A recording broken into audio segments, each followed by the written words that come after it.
Hi everyone, welcome to this channel. Friends, me DSC preparation ఎలా జరుగుతుంది? అందరూ మంచిగానే ప్రిపేర్ అవుతున్నారని అనుకుంటున్నాను.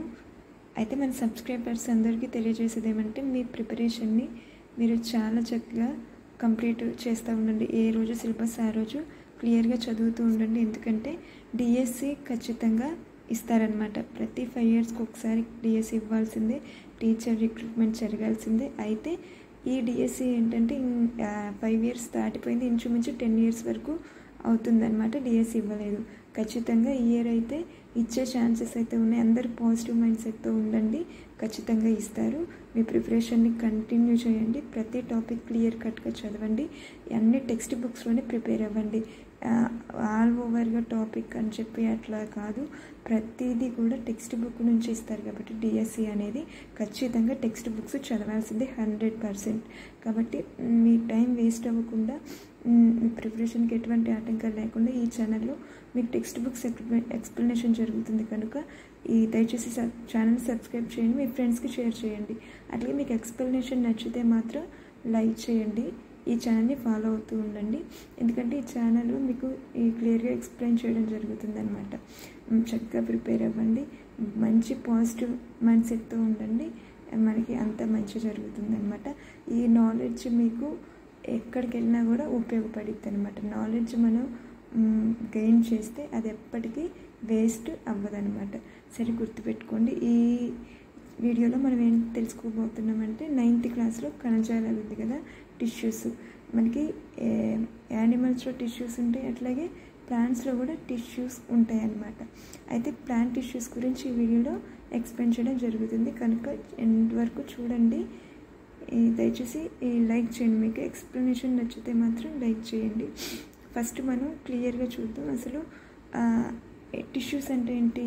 సెల్స్ మనకి అన్ని సెల్స్ ఉంటాయి. సెల్స్ తర్వాత టిష్యూస్ ఉంటాయి. టిష్యూస్ తర్వాత ఆర్గన్స్ ఉంటాయి కదా.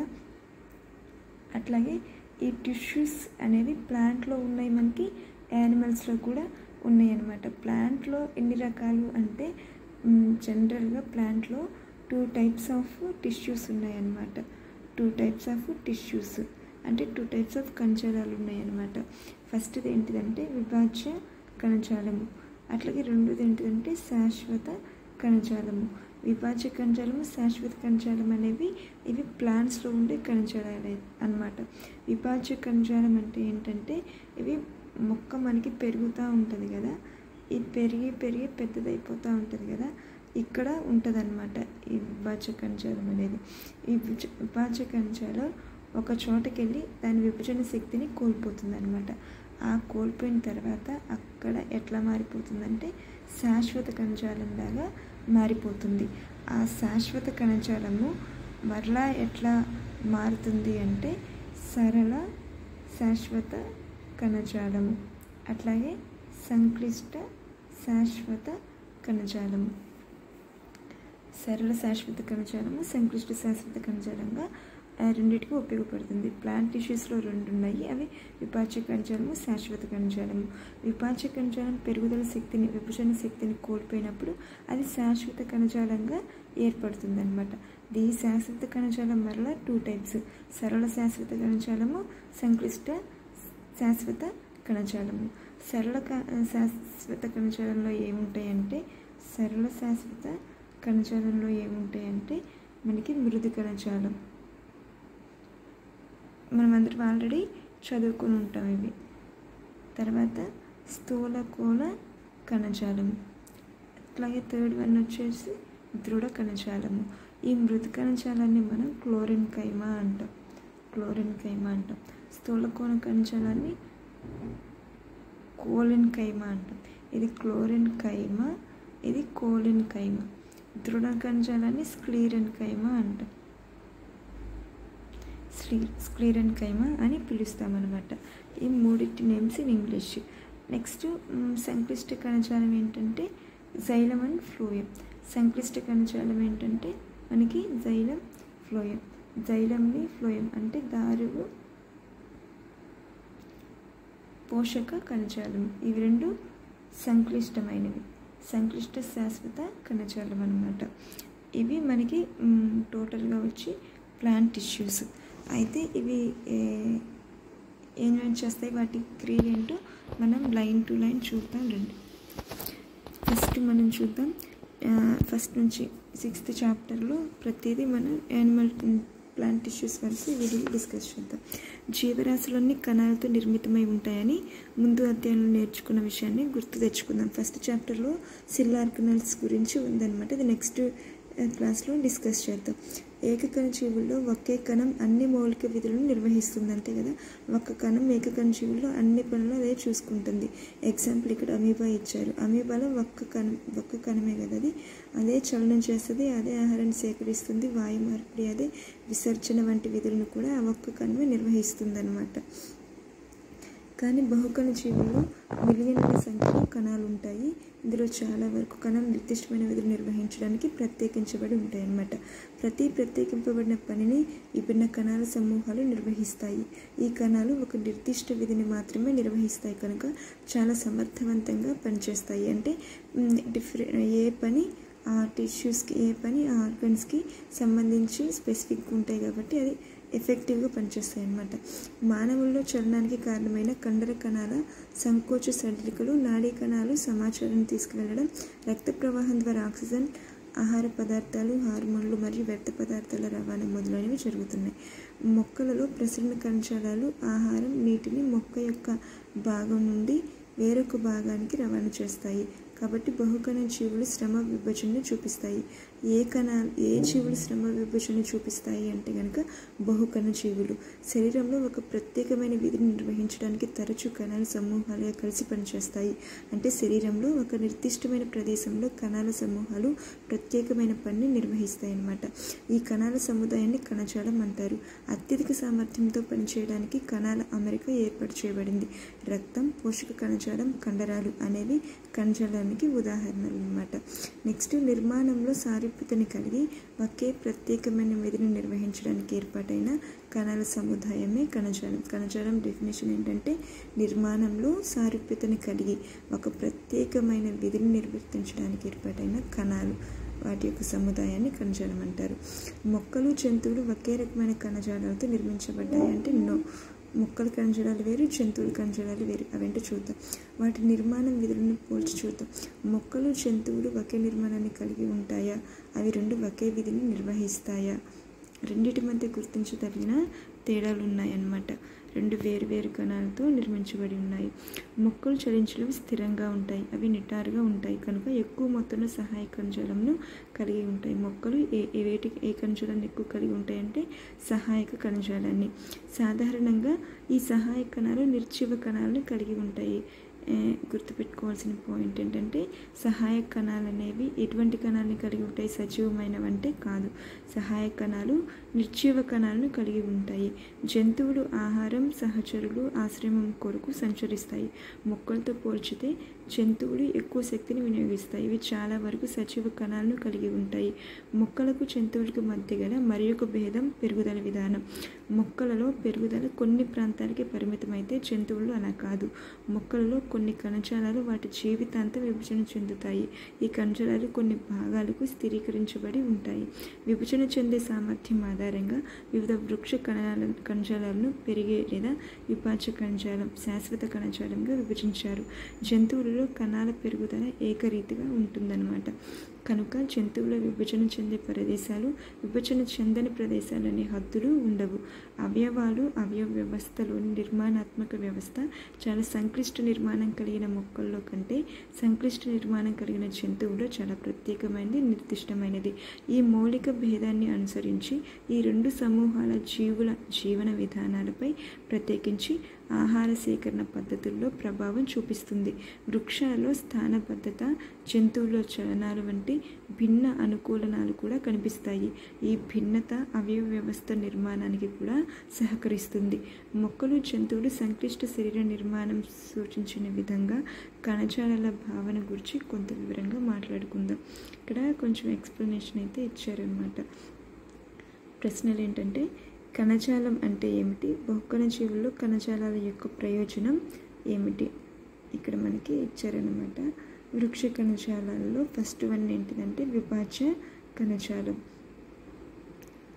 2 చాడీలను తీసుకొని ఒక్క చాడీ పైన ఉల్లిగడ్డను కొన్ని రోజుల పాటు ఉంచాలన్నమాట. ఉల్లిగడ్డల్లో వేర్ల పెరుగుదలను గమనించాలి. 3 days రోజు వేర్ల పొడవును కొలవాలన్నమాట. 4వ రోజు 2వ చాడీలో ఉన్న ఉల్లిగడ్డ వేర్ల కొలను 1 సెంటీమీటర్ కత్తిరించాలి. దీని తర్వాత 5 రోజుల వరకు ప్రతిరోజు 2 చాడీల వేర్ల పొడవును కొలిచి క్రింది ఇచ్చిన పట్టికలు సూచించిన విధంగా ఫలితాలను నమోదు చేయమని ఇచ్చారన్నమాట. నెక్స్ట్, పైన పరిశీలించిన విషయాలను బట్టి క్రింది ప్రశ్నలకు సమాధానాలు ఇవ్వండి. 2 ఉల్లిగడ్డల్లో ఏ ఉల్లిగడ్డ యొక్క వేర్లు పొడవుగా ఉన్నాయి, ఎందుకు?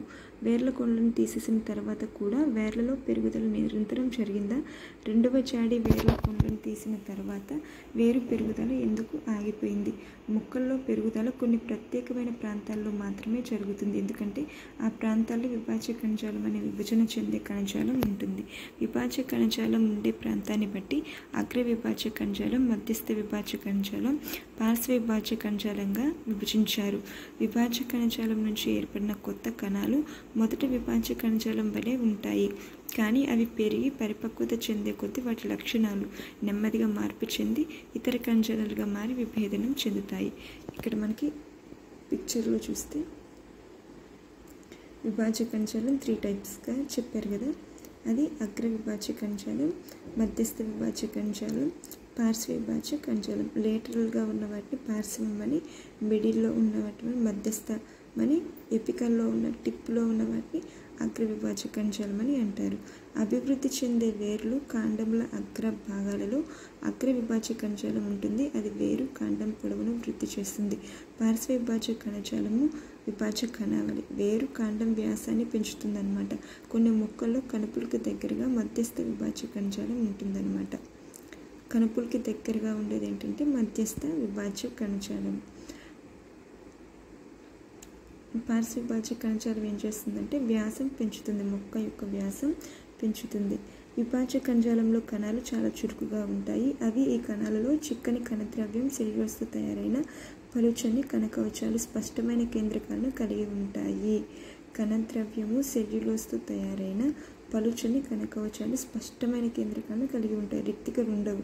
రిక్తికలు ఎందుకు ఉండవో ఆలోచించగలము. మీరు కావాలంటే కణాలు అధ్యయనం రిక్తికల విధుల గురించి తెలుసుకోవచ్చు. విభాజ్య కణజాలంలో కణాలు చాలా చురుగ్గా ఉంటాయి, ఎందుకంటే విభాజ్య కణజాలంలో కణాలు నిరంతరం డివిజన్స్ చెందుతూనే ఉండాలన్నమాట. ఆ కణాల్లో కణద్రవ్యం ఉంటుంది, సెల్యులోస్తో తయారైన కణకవచాలు ఉంటాయన్నమాట. శాశ్వత కణజాలం. నెక్స్ట్ విభాజ్య కణజాలం అయిపోయింది. తర్వాత రిక్తికలు ఎందుకు ఉండవంటే ఇవి డివిజన్స్ని చూపించవు కదా. అట్లాగే శాశ్వత కణజాలం. విభాజ్య కణజాలం నుంచి ఏర్పడిన కణాలు ఏమవుతాయి? అవి ఒక ప్రత్యేక పాత్రను తీసుకొని విభజన సామర్థ్యం కోల్పోతాయి. దీని ఫలితంగా ఇవి శాశ్వత కణజాలంగా మారుతాయి. ఈ విధంగా అవి శాశ్వత ఆకారం, పరిమాణం, విధులను ఏర్పరచుకునే ప్రక్రియను విభేదనం అంటారు. విభేదనం అంటే ఏమిటి అంటే మొక్కలు శాశ్వత ఆకారం, పరిమాణం, విధులను ఏర్పరచుకునే ప్రక్రియను విభేదం అంటారు. ఏమేమిటి అంటే ఇక్కడ ఆకారము, పరిమాణము, విధులు ఇవి ఏర్పరచుకునే ప్రక్రియ విభేదనం అంటారు. విభేదనం వివిధ రకాల శాశ్వత కణజాలాలు అభివృద్ధి చెందడానికి దారితీస్తుంది. ఒక మొక్క యొక్క కాండాన్ని తీసుకొని ఉపాధ్యాయుని సహాయంతో పలుచని ఛేదనాలు లేదా ముక్కలు చేయమని చెప్పారనమాట. సాఫ్రన్తో రంజనం చేసి పలుచని ఛేదనాన్ని స్లైడ్ పై నుంచి ఒక చుక్క గ్లిజరిన్ వేయాలి.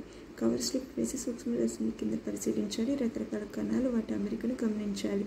అప్పుడు ఏమవుతుంది? మీ పరిశీలన ఆధారంగా ప్రశ్నకు సమాధానం. అన్ని కణాలు ఒకే నిర్మాణాన్ని కలిగి ఉన్నాయా? ఎన్ని రకాల కణాలను చూడవచ్చు? ఇన్ని రకాల కణాలు ఉండడానికి కారణాలు ఏమిటో ఆలోచించగలము. మనం వేర్ల యొక్క ఛేదనాలను కూడా ప్రయత్నించవచ్చు. వివిధ రకాల మొక్కల వేర్లు, కాండాలను కూడా కత్తిరించి ప్రయత్నించవచ్చు.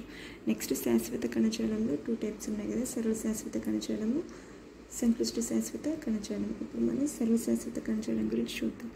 సాధారణంగా సరళ శాశ్వత కణజాలం బాహ్య చర్మం క్రింద కొన్ని పొరలుగా ఉంటుందన్నమాట. మృదు కణజాలం అంటే క్లోరెన్కైమ సాధారణంగా కనిపించే సరళ కణజాలం. ఇది పలుచని కణకవచాలు కలిగి ప్రత్యేకీకరణం చెందని కణాలు కలిగి ఉంటుందంటే ఒక్కొక్కదానికి స్పెసిఫై చేయబడిన కణాలను కలిగి ఉంటుంది. ఇవి సజీవ కణాలు. మనకి మృదు కణజాలంలో ఉండేవన్నీ కూడా సజీవ కణాలు అన్నమాట. ఈ కణజాలంలో కణాలు వదులుగా అమర్చబడి పెద్ద పెద్ద కణాంతర అవకాశాలను కలిగి ఉంటాయి. ఈ కణజాలం సాధారణంగా ఆహారం నిల్వ చేస్తుంది. మనకి మృదు కణజాలం యొక్క డ్యూటీ ఏంటంటే ఆహారాన్ని నిల్వ చేస్తుంది అన్నమాట. ఇక్కడ మనకి ఇచ్చారు చూడండి, స్థూల కోణ కణజాలం. ఇది మృదు కణజాలం ఇక్కడ మిడిల్లో ఉంది. ఇది ఆహారాన్ని నిల్వ చేస్తుంది. పోషక కణజాలం ఇక్కడ ఉందన్నమాట. అదేంటిదంటే ఫ్లోయం. కొన్ని పరిస్థితుల్లో మృదు కణజాలం పత్రహరితం కలిగి కిరణజన్య సంయుక్రియను నిర్వహిస్తుంది. దీనిని హరిత కణజాలం అంటే క్లోరిన్ కైమ అంటారనమాట. హరిత కణజాలం అంటారు మృదు కణజాలాన్ని. నీటి మొక్కలో మృదు కణజాలంలో పెద్ద పెద్ద వాయు కుహరాలు ఉండి నీటిపై తేలడానికి ఉపయోగపడతాయి. నీటి మొక్కలు నీటిలో తేలడానికి ఉపయోగపడే కణజాలం ఏంటి అని అడగొచ్చు. దానికి కారణమైన కణజాలం ఏంటంటే ఈ మృదు కణజాలం లేదా హరిత కణజాలం లేదా క్లోరిన్ కైమ. ఇటువంటి మృదు కణజాలాన్ని వాయుగత కణజాలం అంటారనమాట. మృదు కణజాలంలోనే ఈ వాయుగత కణజాలం నీటి మొక్కలు నీటిపై తేలడానికి ఉపయోగపడుతుందన్నమాట. మొక్కలో వంగే గుణానికి కారణమైన మరో కణజాలం స్థూల కోణ కణజాలము. నీటిలో తేలడానికి ఉపయోగపడేది వాయుగత కణజాలం అయితే మొక్కలు వంగడానికి ఉపయోగపడే కణజాలం క్లోరిన్ కైమ, అదే స్థూల కోణ కణజాలం. నులితీగలు ఎగబ్రాకే కాండాలు కలిగిన మొక్కల్లో వివిధ భాగాలు విరిగిపోకుండా వంగడానికి సహకరించే టిష్యూ ఏంటంటే క్లోరిన్ కైమ, స్థూల కోణ కణజాలం. ఇది యాంత్రిక ఆధారాన్ని కూడా ఇస్తుంది. పత్ర వృంతం యొక్క బాహ్య చర్మం క్రింద ఈ కణజాలాన్ని చూడవచ్చు. ఈ కణజాలంలో కణాలు సజీవంగా పొడవుగా సాగి మూలల్లో క్రమరహితంగా దళసరిగా ఉంటాయి. కణాల మధ్య కణాంతర అవకాశాలు చాలా తక్కువగా ఉంటాయి. మృదు కణజాలంలో పెద్ద పెద్ద కణాంతర అవకాశాలు ఉంటాయి అన్నమాట. సరళ కణజాలం ఇంకొక రకం కణజాలం దృఢ కణజాలం. ఇది మొక్కను గట్టిగా దృఢంగా చేస్తుంది. కొబ్బరి పీచులో మనం చూడవచ్చు. మనం వాయుగత కణజాలం ఎక్కడుంటుందంటే మృదు కణజాలంలో. అట్లాగే వంగే ప్రక్రియకు ఉపయోగపడేది ఏంటంటే మనకి క్లోరిన్ కైమ అంటే స్థూల కోణ కణజాలం. ఇట్లా దృఢ కణజాలం ఏంటంటే కొబ్బరి పీచులో ఉండి గట్టిగా దృఢంగా చేస్తుంది అనమాట మొక్కని. ఈ దృఢ కణజాలంతో తయారవుతుంది. ఈ కణజాలంలో కణాలు నిర్జీవ కణాలు అనమాట. మృదు కణజాలంలో అన్ని కణాలు సజీవ కణాలని చదువుకున్నాం కదా. ఈ దృఢ కణజాలంలో అన్ని కణాలు నిర్జీవ కణాలు. ఇవి లిగ్నిన్తో చేయబడిన దళసరి కణకవచాలను కలిగి ఉంటాయి అన్నమాట. దానివల్ల ఇవి సన్నగా పొడవుగా ఉంటాయి. తరచుగా వీటి కణకవచాలు దళసరిగా ఉంటాయంటే కణం లోపల ఖాళీ ప్రదేశం ఉండదు. మనకి ఎక్కువ ప్లేసెస్ ఉన్నది ఎక్కడంటే మృదు కణజాలం, దానికంటే తక్కువగా స్థూల కోణ కణజాలంలో ఉంది. అసలు ఈ దృఢ కణజాలం ఖాళీ ప్రదేశమే ఉండదన్నమాట. ఈ కణజాలం కాండాలు, నాలుక పుంజాల చుట్టూ, ఆకులు, ఈనెలు మరియు గింజలు, విత్తనాల చుట్టూ ఉన్న గట్టి కవచాలు ఉంటుంది. ఈ కణజాలం ఎక్కడెక్కడ ఉంటుందంటే కాండాల్లో ఉంటుంది, నాలుక పుంజాల చుట్టూ అంటే జైలం ఫ్లోయం చుట్టూ ఉంటుంది, ఆకులు ఈనెల్లో ఉంటుంది. మనకి ఈనెల్లో గట్టిగా ఉంటుంది కదా, ఆ ప్లేస్లో కూడా దృఢ కణజాలం. గింజలు గట్టిగా ఉంటాయి, విత్తనాలు గట్టిగా ఉంటాయి కాబట్టి ఇవన్నీ దృఢ కణజాలంతో చేయబడి ఉంటాయి అన్నమాట. ఇక్కడ ఒక ఎక్స్పెరిమెంట్ ఇచ్చారనమాట. బాహ్య చర్మం సాధారణంగా వరుస కణాలు ఉన్న కుప్పలతో ఏర్పడుతుంది. నీటి ఎద్దడి గల ఆవాసాల్లో పెరిగే మొక్కల్లో నీటి నష్టం నుండి కాపాడటం కష్టం కాబట్టి బాహ్య చర్మం దళసరిగా ఉంటుంది. మొక్క యొక్క బాహ్య తలమంతా బాహ్య చర్మంతో కప్పబడి ఉంటుంది. ఇది మొక్క యొక్క అన్ని భాగాలను రక్షిస్తుంది. మొక్క యొక్క వాయుగత